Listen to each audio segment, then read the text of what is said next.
তিনি আল্লাহ এক অদ্বিতীয়, আল্লাহ কারো মুখাপেক্ষী নন।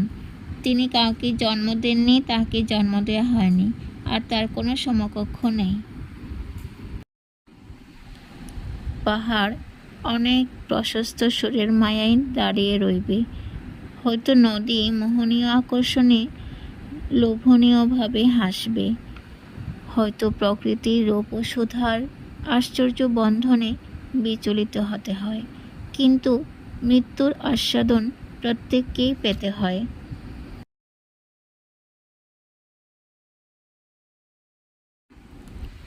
কোরআন হচ্ছে পূর্ণাঙ্গ জীবন বিধান, সেটা বুঝে পড়ো। প্রতিটি লাইনে আছে হিকমত, জ্ঞানবানরাই বুঝে মর্মার্থ। সূরা সোয়াদে আছে, এই বরকতময় কিতাব এই জন্য নাজিল করেছি যে যাতে মানুষ গভীরভাবে চিন্তা করে, বুদ্ধিমানগণ উপদেশ গ্রহণ করে। 29 নম্বর আয়াত।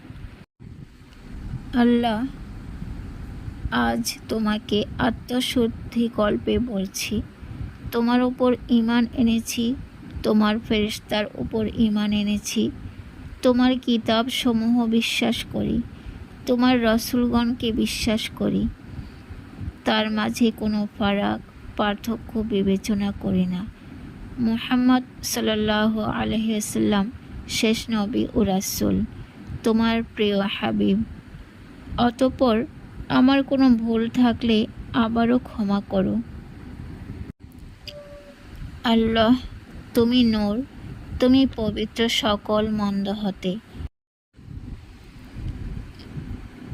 কোরআনে তুমি বলেছ যে সূরা সোয়াদ 4-10 নম্বর আয়াত। কাফেররা বলতে লাগলো, ওই ব্যক্তি জাদুকর, মিথ্যাবাদী। সে কি এতগুলো উপাস্যের স্থলে শুধুমাত্র একজন উপাসক? এটা বিস্ময়কর। কাফেররা বলতে লাগলো, চলো আমরা নিজ উপাস্যদের উপর অটল থাকি।